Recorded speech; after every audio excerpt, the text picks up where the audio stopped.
SQL Server and AI with Bob Ward.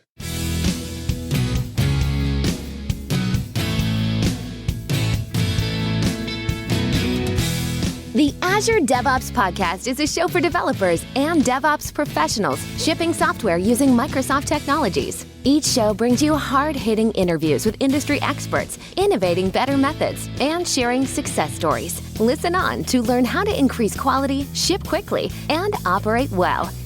And now your host, Jeffrey Palermo.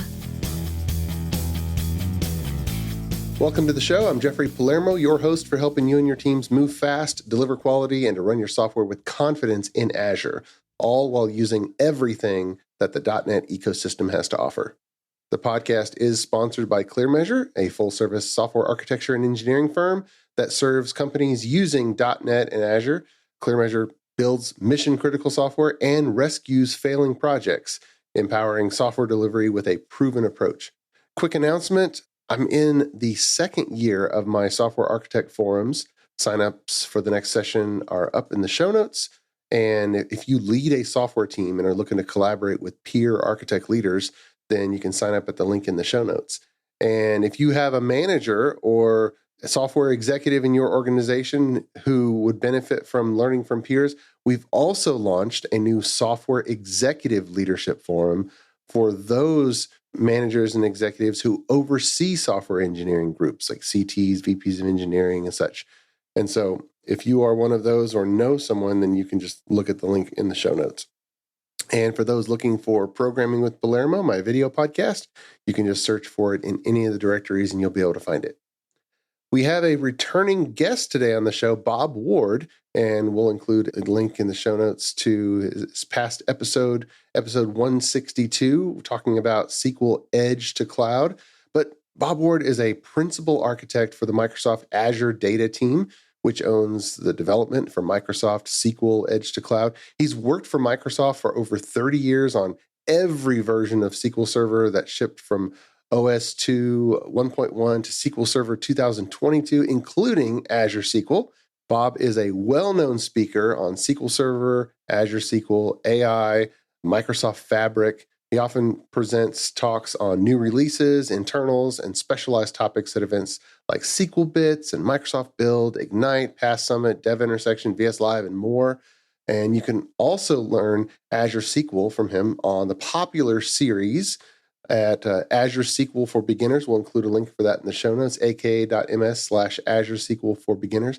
And you can follow him at Bob Ward MS, and we'll include a link to his LinkedIn profile as well. He's the author of lots of books on Pro SQL Server on Linux, SQL Server 2009 Revealed, Azure SQL Revealed, and SQL Server 2022 Revealed from A-Press Media. And he just released a second version of his Azure SQL Revealed. So you can find that anywhere books are sold. But Bob, welcome back to the Azure and DevOps podcast. How are you, sir? Thanks, Jeff. Thanks for having me back. I saw you in New York City recently, not long ago, and you reminded me, like, hey, remember you were on my show before? I'm like, yeah, I think I was on your show before.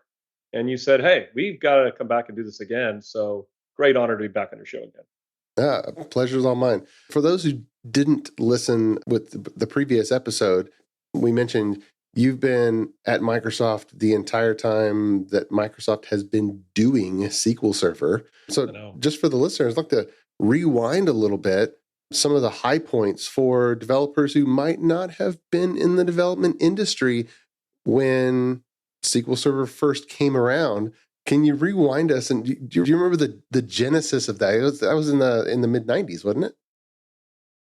It's funny because being here for Microsoft so long, which has been a great privilege for me, I do often run into events where people were not born during that time frame. Sometimes it's a little difficult to have that conversation, but they're very interested in what the past foundation of this is. And SQL Server cut its edge on desktop PCs and department servers way back in the day. It was really strictly a relational database back in this time, trying to compete with the likes of Oracle and Sybase and so forth. And it ran, as when I started on OS 2 computers with diskettes. Okay, that's really dating me, right? Yep. But then we moved into that Windows NT. It's funny because if you look at the history of Windows NT, Windows Server now, right? We've been along that journey, the number one workload on Windows Server. So that journey's been together for almost 30 years now, right? Mm-hmm. And it's been a great journey because we've become like an enterprise force, quite frankly, in the industry along with that. And then we've done some really crazy, weird things over time. Like how about Linux? We run on Linux now. I've been doing that for like 7 years now. Mm. And then this crazy thing is the cloud. Back we were one of the early. Here's the tradition of SQL. Okay. Early on Windows Server, early on Azure. SQL Azure, which is now Azure SQL Database and other Azure SQL properties, was one of the first cloud services to exist on Azure back when it was called Windows Azure. SQL has this just rich tradition of being a foundation product for the company at Microsoft. And here we are today. The last step was edge to cloud. It exists everywhere you need it, all the way from the edge, all the way on premises with 2022 you talked about, Linux, containers, Kubernetes, Arc with hybrid, and then also in Azure SQL and VMs, databases, instances, in multi-cloud scenarios on Amazon, on Google. SQL is in a good place, quite frankly, in my opinion, in the industry.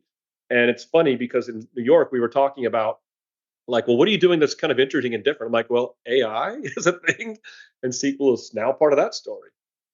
And just to set the foundation for that, there was a time, well, that's probably over 10 years ago now, where document databases and JSON and different data types, and the conversation of, okay, well, we need something in addition to our SQL Server database, and they started reaching for other products, and then SQL Server kind of built stuff in, and then, oh, SQL Server is not high throughput enough, and so we need to use some queues for that, and then SQL Server became more high throughput over the years.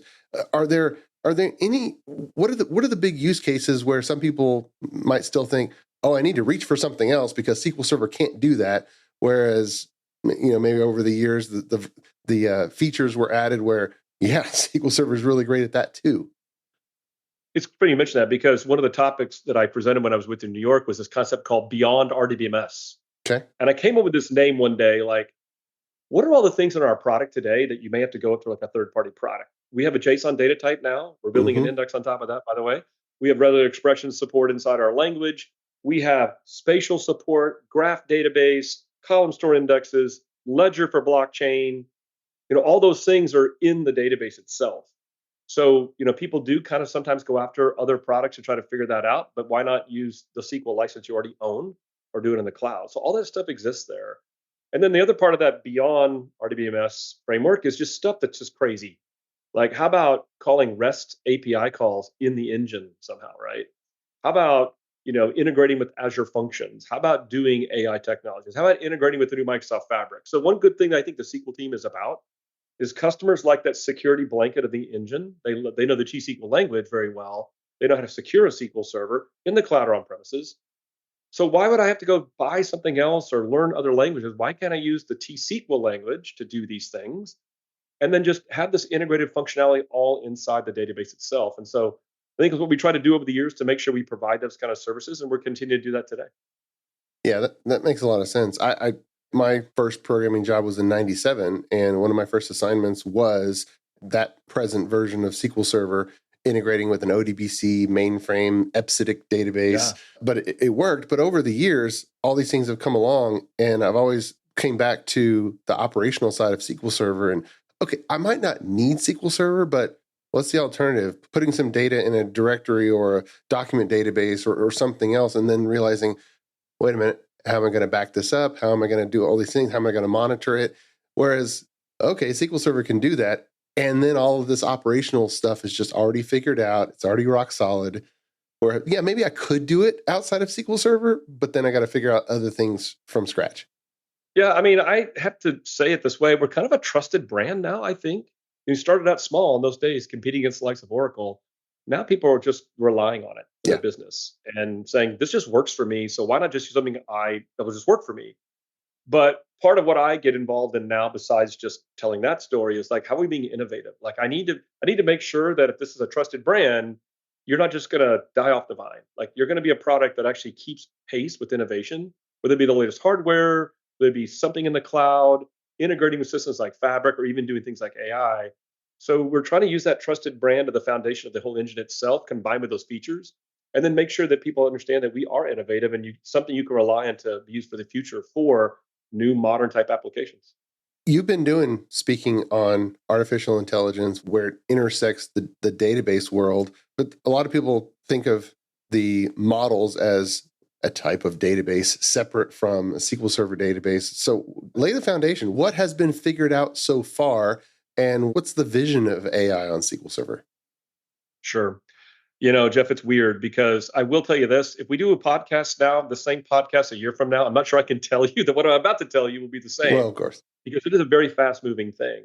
But it's a big moment. This isn't just a fad. Like, there's a lot of things going on that seem overhyped, and something that certainly is, something that really matters. So when I started this journey of really digging into the latest set of generative AI type technology, which is now almost like a year ago, I said to myself, I got to learn the fundamentals of what that is and why. Like you said, why would I even do this? And what I've discovered is this. Right now, when it comes in terms of integrating this with, say, your data with SQL Server, it's a couple of things. Number one, it's all about smarter searching. There's different ways to search in SQL databases today. Let's just take text data, for example. How do you search for text data? Like clauses, we do have new regular expression support. We do have JSON support now, full text search and so forth. But all of those are based on the limitations of the SQL language. Yeah, and many people, just like anybody else, people using things like ChatGPT are starting to want to interact with data in a natural language. So could you perhaps interact with a natural language interface customized to your data? Like, I don't want to have to go train ChatGPT on my data. In fact, there's no way I'm doing that. I'm not going to give my data to an open AI model. What I'd like to do, though, is kind of use my data to augment them. And so what I learned very early on is this idea of retrieval augmented generation called RAG. I hate the acronym, but I don't want to say those three words all the time, right? Yeah. It's such a very common pattern to take your data, find it, and then augment a prompt or like a natural language question from a user together to come back with this really powerful result. It involves faster searching, but also a real generative concept. Like, again, the models are really good about language, about your language. So they understand what you're saying, and they know how to produce information back that feels really powerful in a very natural language way. Unfortunately, almost like you're talking to a human, right? But it doesn't know your data. So if you want a way to go integrate your data with a model, you have two choices. One is to fine tune one, and that's expensive. Like, how do I actually go take GPT, popular model from OpenAI, which ChatGPT uses? How would I do that and tune it on my industry and my data? That's a hard exercise to do. I think you're going to see a proliferation of that down the road, but it's hard to do. So a very common pattern today is this RAG pattern. Well, I'll take that model, which has been trained effectively on the internet up to a certain point in time. Let me take that and add to its knowledge and get a very customized, faster search approach. And so that's one of the big fundamental things that we've learned early on. And that's one of the things I'm trying to educate our customers. Can you do that with SQL? And we definitely have some solutions to do that. So when you say we have some solutions to do that, what scenarios are already part of the product where people would just do it now? Sure. Thanks for asking. Yeah. So one of the things that we see already is a lot of this involves, again, text data. It could eventually involve things like video, images, audio, and so forth. But people still do have text data in their database. It could be like the one thing that I showed with you in that event was like a product database. I've got products, I get descriptions of my products, I've got categories, names, etc. But how do I search those descriptions, let customers search those very easily in a natural language way? Yeah. So there's two methods you can do today. One is what I call outside of SQL, where you can use Azure AI. You can build something on Azure AI Search Index, and you go index your SQL table, right, in this index. And in this index, you're going to add something called an embedding, which is a set of numbers generated by a language model that represents your text. You don't understand what these numbers mean, but it's okay. It's numbers that a model understands. You're going to store it in this index. Then you're going to turn around and use something like Azure AI Studio to do a quick chat-like application, like chat with your data. So what you can do is this studio will take these models, take your prompts, turn them into those numbers, those embeddings, and then it compares these together because it knows how to compare those numbers together. Okay. And so now I can put in some very imprecise chats, right, in this chat application, and it's going to search the index using these numbers and come back with some incredible results, things that you could not do on your own doing like SQL queries. So that's what I call a very low code approach, and it's very popular to get started. You could even take this little chat experience and turn it quickly into your own type web application. So that's the first method. It's pretty popular. Okay. So with that, I'm guessing there's some public sample out there somewhere that listeners could look. Absolutely. You need to put this in your show notes. Yeah. So ak.ms/SQL AI samples. So I work with some really talented people at Microsoft that are working these technologies. And out there, it's a GitHub repository. We're putting all of our samples out there, including the one I just mentioned to you. Now, customers have said that's pretty cool, but what if I don't want to build that index Yeah. outside of SQL? And by the way, one comment about that index is that technology allows for incremental changes. So we can use like change data capture technologies in the engine to capture changes in the SQL table and keep the index up to date. That way your chat Okay. application is kept up to date as well. But it's Yeah. so popular because I don't write any code and I quickly can build some sort of prompt-like application customized to my data. Now, those models behind the scenes that are being used for that are not being tuned on your data. They don't keep your data around. They're separate from that, right? You're just augmenting in these sessions with your data, but they're not preserved or stored. Microsoft doesn't do any of that or tune their models. Mm-hmm. So that's the first approach, and it's been pretty popular. But there is a second approach as well, Okay. if you're interested. Yeah. Well, you got a SQL audience here probably listening in. They know this technology. So what some customers told me is like, okay, that's interesting, but I want to do things inside the engine. Like I want to be able to do all of this without using that index. Okay. That's no problem. We have new support we're starting it with Azure SQL, but imagine this being ground to cloud. We can now support what we call hybrid searching. And the way we do that, it's very similar to the first approach, but you use T-SQL to do it. So what you'll do is take this product table I mentioned with all this text data. We have support inside the engine for you to talk to an AI model in the engine. Nice. You can talk to a model, send it your text data. It's going to come back with those numbers I mentioned. Those numbers are going to get stored into what's called a new native vector type. It's a binary column, basically, called vector. And you'll store these numbers either in a separate table in the table with your text data. Now, let's say that your app wants to do one of those prompts like I mentioned. You have in SQL the ability to take that prompt, also go to the model and get the numbers, the embeddings for that.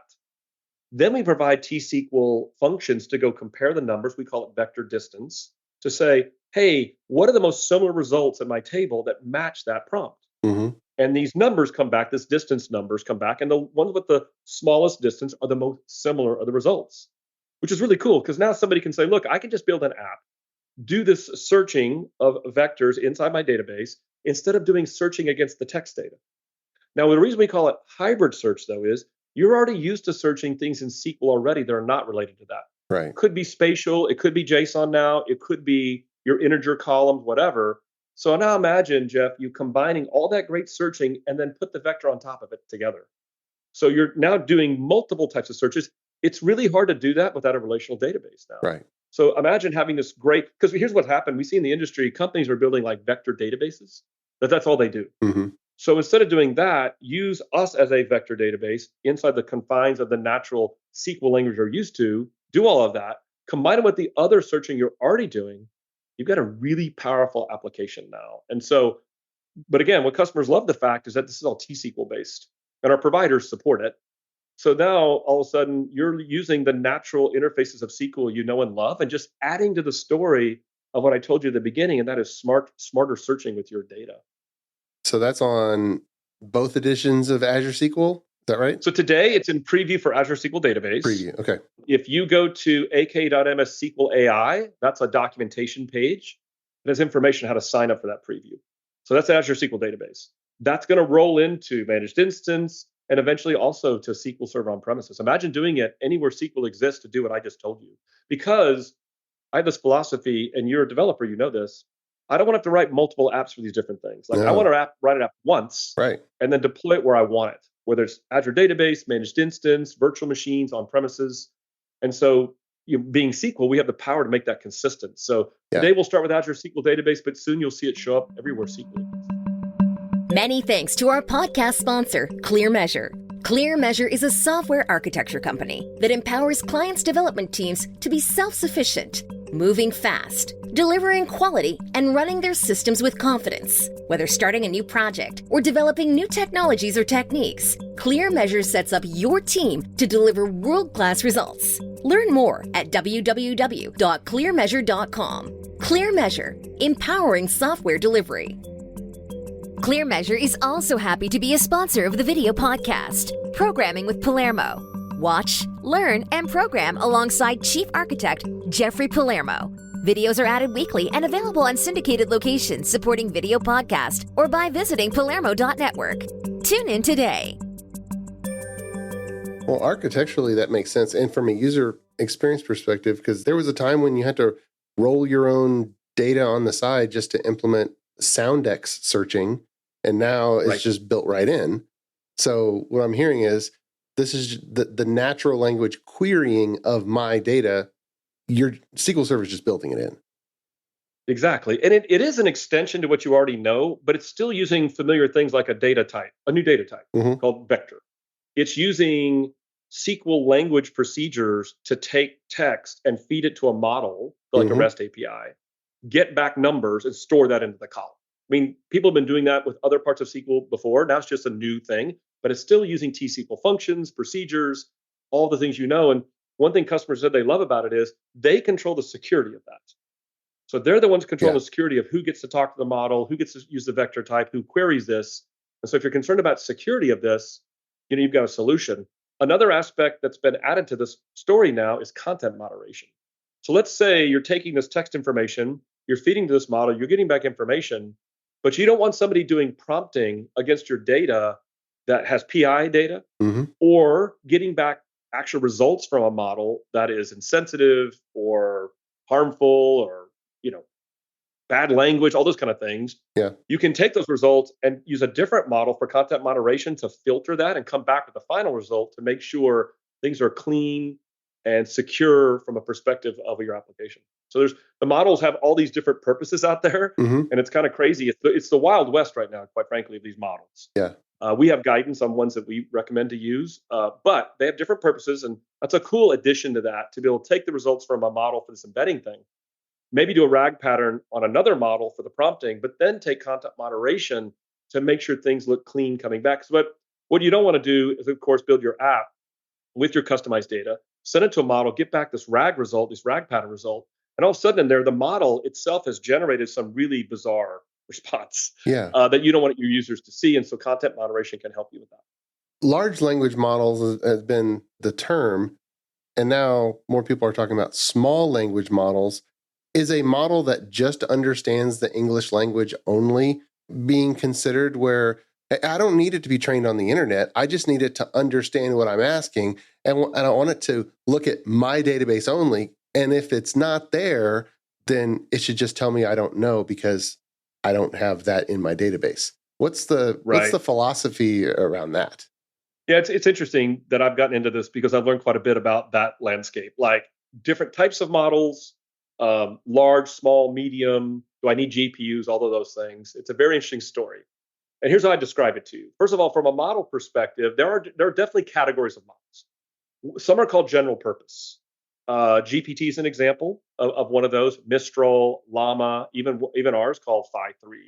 And those models can do a lot of different things. It understands language, some of it's trained on certain parts of the internet.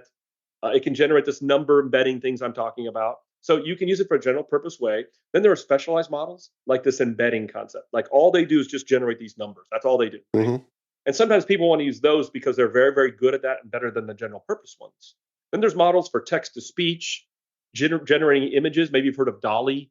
It's a very specialized model out there to generate video and images that you want to do. So you can use a combination of these things. And the thing is interesting is that we as a team are starting to get more involved and giving advice to our SQL customers of like which one to use when. Now, the large part is interesting you just mentioned.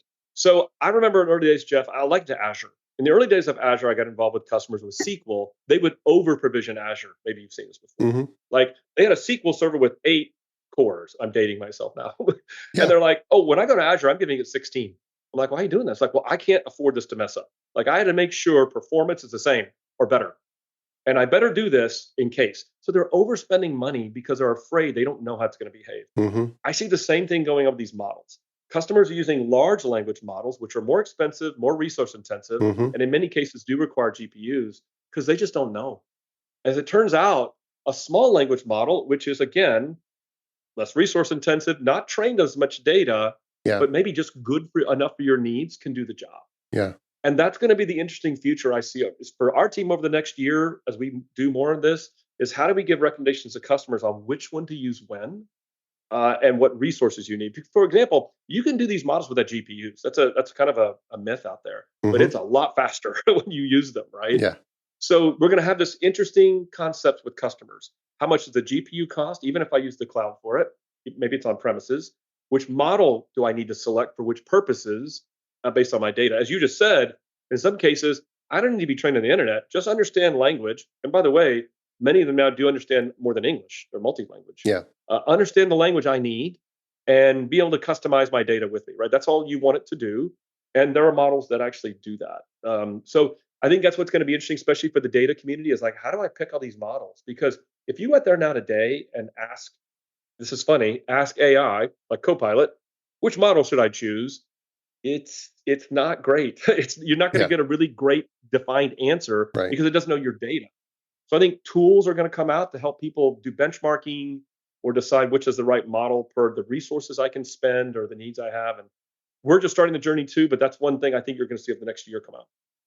Well, I can see so many use cases that would otherwise require somebody who really knew the schema well, really knew T-SQL, had a query, even just reports or analytical reports, those being turned to just natural language questions, even visualization of that coming back. Yeah, here's the data, but show it to me in a pie chart, show it to me in a line graph, Right. bar chart. I mean, those seem like easier use cases as long as the model, understands what I'm asking and has been trained or augmented somewhat on the schema. Am I thinking about that right? I think it's a key thing for your audience is I think people do have a myth, it's okay, that I must train a model to do all this stuff. Mm-hmm. And you don't need. Models have this capability because they're natural language based to feed it information that you've got out of results that you found, along with some prompt together. And it looks like it knows who you are. It looks like it's been trained, right?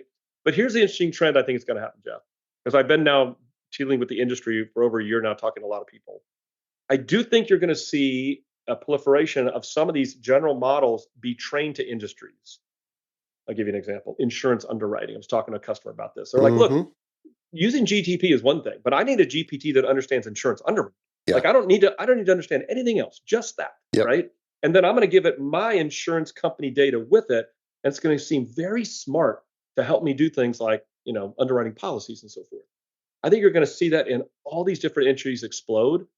The issue we have is regulation that I see when I talk to customers. Like insurance is a good example. It's a heavily regulated industry in some states in America. Mm-hmm. So now all of a sudden, you got to make sure that that regulation authority has approved you using AI along with that. So, but I do think we're going to head down that path where maybe somebody's going to get involved in training a model that's industry specific along with the language part because that's more tailored to you. An insurance underwriting company doesn't need a model trained in, say, some other manufacturing industry that has nothing to do with their job. Right. So that might be an interesting trend that you see coming up. That makes so much sense because some of the public models, they're clearly trained on information and documents that are completely opposite of each other. You mentioned being trained on the internet. Well, Yes. on all kinds of stuff, there's documents out there that say A, and there's other documents out there on the same topic that say B. And if they're both in the model, then Right. it's just a crapshoot Here's as a good to example. what route it's going Here's to a go good down. example. We're working on natural language to SQL technology too. We're doing that, right? Like we want you to go in and put in a natural language statement, and we'll spit out the SQL query to help you write SQL queries. Mm-hmm. Well, we started using some of our sample databases to do this, and the answers it gave are like, "That's not right. Yeah. Why are you doing this?" And it's because it's been trained on those samples on the internet. Yeah. And we're like, "Oh, but those samples are old." Yeah. So you're right that it's only trained on what it knows. And you're absolutely correct. Again, pick these industries where there's information on the internet about them, but it may not be completely accurate or may not be up to the specs of a regulation Mm-hmm. of an industry, a government, or compliance. So that's what I think you're going to see is these models are going to look more like they've been trained specifically for something, and they're really good for that. And Yeah. then the general models will still be available. You see it right now on the internet. These models get retrained all the time. Right. With new versions, right? GPT-4 now, from the GPT folks, right, come out. Yeah. And you see Llama and Mistral, all of them come out with new models. Even us, we have 5.3, there'll be a 5.4 and a 5.5, right? It's new training of those models. That is going to happen. It's still not going to substitute your data and something very specific to your business case. One trend you should know, Jeff, it's interesting about this SQL scenario. So people do use text data with SQL all the time. They still do it. But now I've got customers saying, oh, I can do that. Maybe I should take my PDF documents and now break them up, some concept called chunking, put those in a database and classify the document with certain columns, Mm-hmm. and then use what you're talking about to search this stuff versus trying to search PDF. Yeah. Now, there are AI technology to help you go search PDFs, But customers are like, well, I don't want to do that. I want to do the security of SQL Server. Plus, I want to use all that hybrid searching you just said. Right. I'm like, yeah. So I'm seeing that as an interesting trend that may start coming up in the world of databases. Even OCR with PDFs, Yes. I mean, this could supplant all the OCR brain damage that we've had to That's do right. for years and years. So I'm looking forward to, at some point, having a specialized model that will agree with me that grits are required in a balanced breakfast. So, You want the Jeff model that that knows your diet habits, right? Because there's conflicting information on the internet that these models have been trained on. So, Jeff, is there going to be a special Aggie model that says, Aggies are best, Longhorns are not as good? Is it going to be something like that, maybe? Okay, heading that way? We need that. Let's put that on the backlog. Now, I'm from Texas. I'm a Baylor guy. So all my Longhorn friends, I'm sorry. I have a bunch of Aggie. I have both friends. So I'm right in the middle of everybody. But hey, you're playing each other this year. So again, maybe that kind of model is needed pretty soon. Gig 'em Aggies. Hey, one other thing I should call it, Jeff, I think you should know. There's one other aspect we're doing inside SQL that's pretty important, and that is giving AI assistance. So copilots are everywhere, right? We call it the age of copilots. So in SQL, we got a couple interesting things we're doing. Number one, we now have a copilot in the context of Azure SQL database in the portal, where you can go do some interesting things. You can go in and say, hey, my database is slow, help me out. Mm-hmm. And it has ability to use your permissions to run and look at telemetry you already can look at, but to quickly just narrow down a very, very tough problem. I've been showing that a lot now. People are really amazed at how well that can work. We're going to make that technology work around the cloud too. Imagine that showing up everywhere SQL exists, even on places. So a better SQL tuner? Well, I mean, right? Now, again, maybe you don't agree with it's what it's coming back and giving you as recommendations. Yeah. But what it's going to do is just make it quicker for you to do things you already do. And here's the other key thing. We're training it in a way to give you like the basic narrowing down of a problem, high CPU versus waiting or blocking or something, a good example, so that you can quicker resolve it. Like it may not give the exact right recommendation on how to tune your query, but wouldn't it be cool if you could say, look, there is a query causing the problem. It's using all the CPU. Mm-hmm. Go tune it. Yeah. A lot of people don't know how to do that or go down the wrong path. And then they're all of a sudden to unwind themselves back to figure that problem out. So that is one, and this, we call it SQL Copilot in Azure, and it can do like 50 different things. So again, the idea is assistance, not doing your job. Mm-hmm. Like I was showing this to some DBAs, they're like, well, you're just replacing my job. I'm like, no, you got to verify that. Like this is just trying to assist you. In fact, I had somebody I know, a very well-known expert, that said he was really going to start looking at this because he was going to use it to affirm his decisions. Yeah. It's like, look, I think I know what to do. I'm going to ask this assistant, hey, can you tell me if you think what I'm doing is right? And it's a great way to affirm that you're on the right path. So that's one thing. The other thing is this natural language to SQL. I don't know about you, Jeff, but like recursive CT queries, I don't just like dream them in my sleep. Mm-hmm. Sorry, I've done SQL for 30 years, but I have to go look up myself. So we're able to now allow you to put in natural language statements into like a query editor. You take your schema, the table names, column names, and key definitions. You just pick your tables. This is an interesting RAG pattern. We'll take the schema definitions and your natural language statement, feed it to a model, and come back with a result. Mm-hmm. You can do this yourself, by the way, with ChatGPT. You could go to ChatGPT and say, here's my database schema, here's my prompt, give me a query that you think I should do. Yeah. But maybe you don't want to go give ChatGPT your schema. So we're now providing that inside the context, at least to start with, in the query editor. We are investigating something very interesting, though. We're thinking about doing it in Management Studio. Yeah. Can you imagine that? Nice. The most popular SQL tool in the world having some of those capabilities. I think a lot of people might be interested in that. That's something we're looking for sure. So before we close out for the episode, fast forward down the road. You've been in conversations about where you could go and strategy. Fast forward down the road some number of years. What's the current vision for SQL Server? Yeah, certainly the vision number one is back to what you talked about in that earlier episode. We want to make sure we show up everywhere you need us, whether it's ground to cloud. Like SQL Server on premises is not going away. We're actively planning on the next version. So first of all, from a vision perspective, that's still a big thing we don't know for a lot of customers. We're going to continue to innovate there. The cloud allows us to innovate faster, so we're definitely going to do that. But we're going to make sure what we put there exists in both places. So AI is a good example where we want all that beauty of what we're trying to put together for that smarter searching to everywhere we're doing. We think the Microsoft Fabric is a very interesting platform. It's a Microsoft strategy. In the SQL team, we think we should be part of that strategy. You may have seen us present and talk about a concept called mirroring. We can take SQL Server data, mirror it into Fabric, and now all of a sudden you can light up experiences there for like near real-time analytics. And I think that's also a future direction for us to have SQL participate more inside that platform. So I think if you think of just all up, it's like, hey, make sure the base engine that we have is still great. And performance, security, availability, keep innovating there. Make sure SQL on-premise is still a future for customers. We're going to do that. Innovate in the cloud fast, right? Get things done there quicker, then put it on premises, and then also invest in the Fabric. And then this Copilot technology is something we're definitely going to keep doing. Our customers are asking for it. That's just going to get better and better. And even AI, I think, is going to get better and better. We talked about maybe models that are trained industry specific, but also us making that interface simpler. Like, what if somebody just want to say, like, look, can you just build an index for me on these embeddings? I don't care about any of that stuff. Just give me a smart index, smarter than I have today. Yeah. And then I can do these natural language searches on that index. Yeah. Make it really easy. Those are the kind of things I think we're going to be looking at down the road. Okay. And you mentioned on-premise at the edge. So if I have a system on a chip and I want to create an automated gate keypad app that has natural language, and instead of search by directory, I can say, hey, I'm Jeffrey Palermo, I'm here, and it looks me up on the guest list and then can, open up the gate and let me in. I guess I need a small enough model that just understands language and can just query a table, right?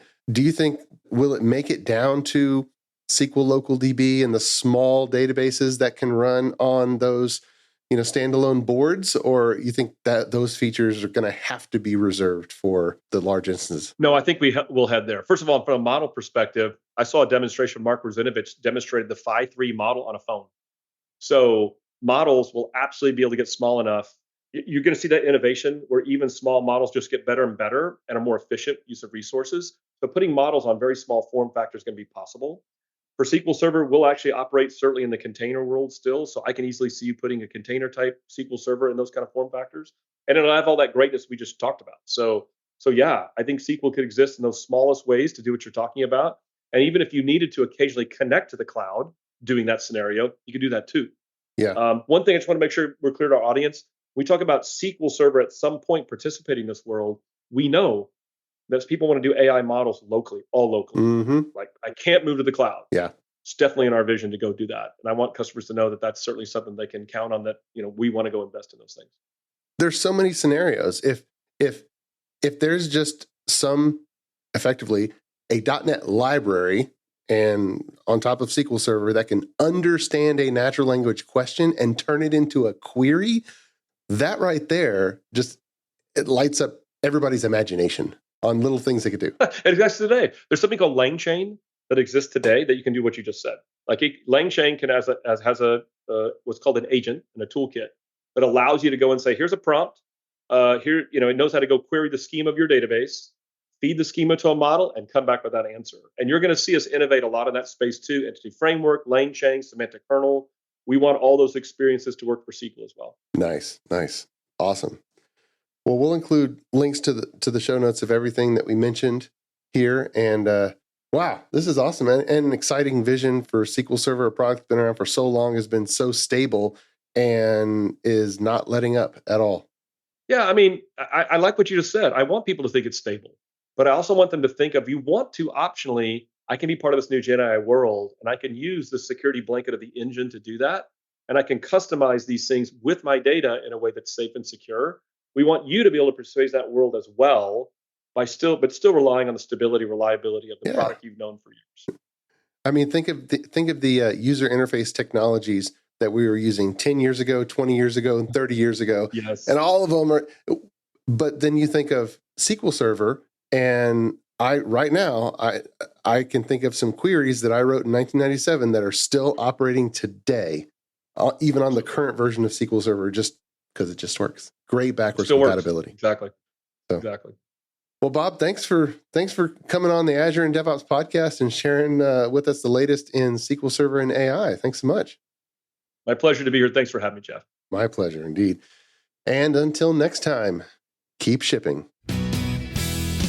You've been listening to the Azure DevOps Podcast, a show for developers and DevOps professionals shipping software using Microsoft technologies. Go to www.azuredevops.show for show notes and other episodes.